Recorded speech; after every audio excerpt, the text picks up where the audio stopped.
Durante la digestión del estómago, produce jugos digestivos altamente ácidos que ayudan a descomponer los alimentos. Este es un proceso muy importante, pero para que el ácido del estómago no corroa, existe una capa de moco que recubre el revestimiento del estómago. Esta es una parte clave de las fuerzas defensivas que protegen el revestimiento del daño del ácido. Normalmente existe un equilibrio entre las fuerzas defensivas y dañinas que mantienen el equilibrio dentro del estómago. Cuando los efectos acumulativos de las fuerzas dañinas abruman, comenzamos a ver una inflamación de la mucosa gástrica, o también llamada gastritis. La exposición constante del ácido que entra en contacto con el revestimiento del estómago expuesto puede provocar más daño y crear una úlcera. Un ejemplo de tal fuerza dañina es una bacteria llamada Helicobacter pylori. Esta bacteria es notablemente común en todo el mundo, y algunas estimaciones son que la mitad de la población mundial está crónicamente infectada con Helicobacter pylori. Ahora daremos algunos detalles sobre el órgano que afecta a esta bacteria, que es el estómago. El estómago está ubicado en la parte superior izquierda del abdomen. Es un órgano hueco con una capacidad de 1,5 litros a 2 litros. Comenzando con su anatomía superficial, su borde cóncavo vendría a ser la curvatura menor y el borde convexo la curvatura mayor. Su primera parte es el cardias, que va a comunicar el esófago con el estómago. Luego tenemos el fondo o el fundus, seguidamente de la parte más grande del estómago, conocida como el cuerpo. Luego el antro, la parte más baja del estómago, y por último el píloro, que va a desembocar en el duodeno, la primera parte del intestino delgado, por medio del esfínter pilórico. Las capas del estómago consta de 4 capas: la capa mucosa, submucosa, muscular y serosa, de las cuales detallaremos 2 de ellas que son de gran relevancia. La mucosa, llamada también mucosa gástrica, es la capa más interna y está compuesta por rugosidades. Esta capa está cubierta por moco secretado por las células epiteliales, y este moco va a tener 2 funciones. La primera, la de lubricar el alimento para facilitar el movimiento de este dentro del estómago. Y la segunda, la de formar una capa protectora sobre el epitelio que recubre la cavidad del estómago, siendo un mecanismo de defensa para no ser digerido por sus propias enzimas, ya que tiene un pH neutro. Por otro lado, la mucosa gástrica contiene glándulas que secretan jugo gástrico, que es un conjunto de secreciones de los 5 tipos diferentes de células. La primera, las células mucosas, que revisten el cuello de la glándula y secretan moco gástrico, que va a realizar la misma función del moco que secretan las células epiteliales. La segunda, las células principales, que secretan pepsinógeno, que a partir del cual se forma la enzima proteolítica pepsina. La tercera, las células G, que secretan la hormona gastrina, que desencadena la secreción de jugo gástrico. También va a aumentar la motilidad del estómago, ayudando así a batir los alimentos. Y la cuarta, las células parietales, que secretan ácido clorhídrico. También producen el factor intrínseco, que es esencial para la absorción de vitamina B12. La otra capa importante es la capa muscular, que consta de 3 subcapas de músculo liso. La primera, la capa más externa, es la capa muscular longitudinal. La capa media es la capa muscular circular, que es la más fuerte de las 3 capas musculares. Cubre completamente el estómago y se va a engrosar mucho para formar el esfínter pilórico. La última capa más interna es la capa muscular oblicua, que es la más fuerte en la región del fundus y se hace progresivamente más débil en el píloro. ¿Pero para qué nos sirven estas 3 capas?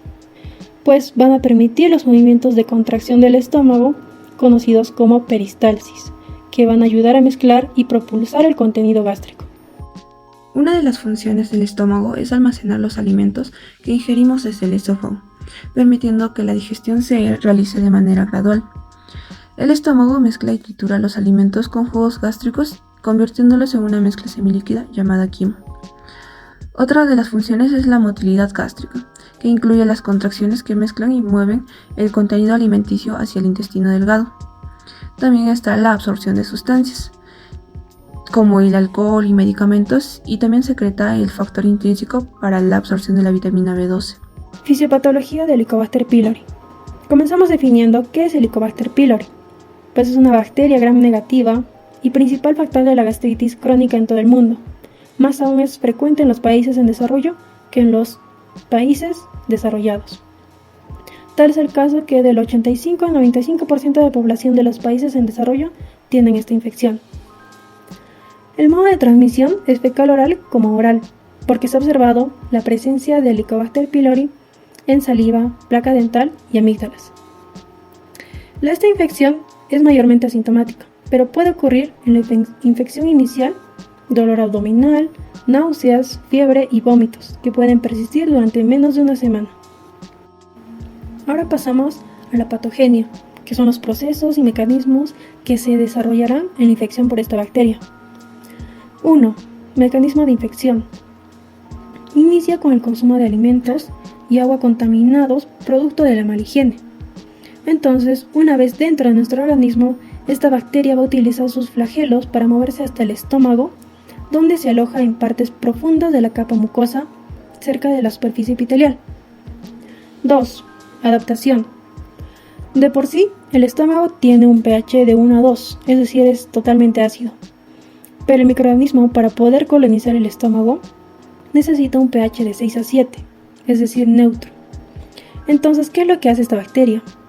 Va a secretar ureasa, una enzima que convierte la urea en amoníaco, y este va a neutralizar el ácido gástrico alrededor de la bacteria, permitiéndole sobrevivir en el ambiente ácido del estómago, además de dañar directamente las células de la mucosa gástrica. 3. Daño a nivel de tejido. El Helicobacter pylori va a producir varias toxinas que contribuyen al daño de las células gástricas.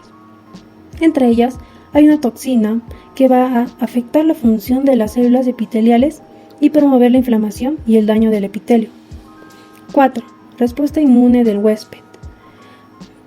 La presencia de esta bacteria va a provocar una respuesta inflamatoria aguda por la infiltración de células del sistema inmunológico en la mucosa gástrica. Y por último, estas mismas células van a producir citoquinas proinflamatorias que perpetuarán la inflamación y contribuirán al daño de la mucosa gástrica. Es decir, que las propias células del cuerpo van a tratar de luchar contra la bacteria, pero en esta lucha la capa mucosa va a resultar más dañada que la bacteria, porque ésta ha desarrollado un mecanismo para evadir la inmunidad del huésped. Por último, el desarrollo de enfermedades. La gastritis crónica. La infección y la inflamación persistente van a desarrollar una gastritis crónica, que es una condición en la que la mucosa gástrica está inflamada y dañándose continuamente.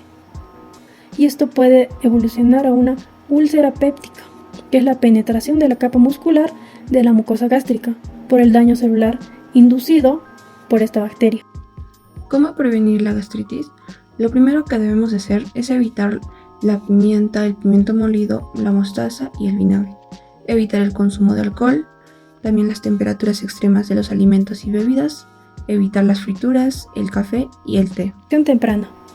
Este enfoque de la detección y el tratamiento va a evitar que una persona teniendo gastritis inducida por Helicobacter pylori desarrolle cáncer gástrico. Y hay 3 métodos no invasivos que se pueden utilizar. La primera, la serología, la prueba de antígeno en heces y la prueba de aliento con urea. Esta última ha demostrado ser el mejor método para diagnosticar la infección por esta bacteria, debido a su alta precisión y facilidad de uso. Luego tenemos los hábitos de higiene. Primeramente es importante enfatizar en el lavado de manos con agua y jabón antes de comer y después de ir al baño. Asimismo, consumir agua potable y hervida, además de evitar el consumo de agua de fuentes no seguras. Y por último, mantener limpio el área de cocina, las superficies y los utensilios de cocina.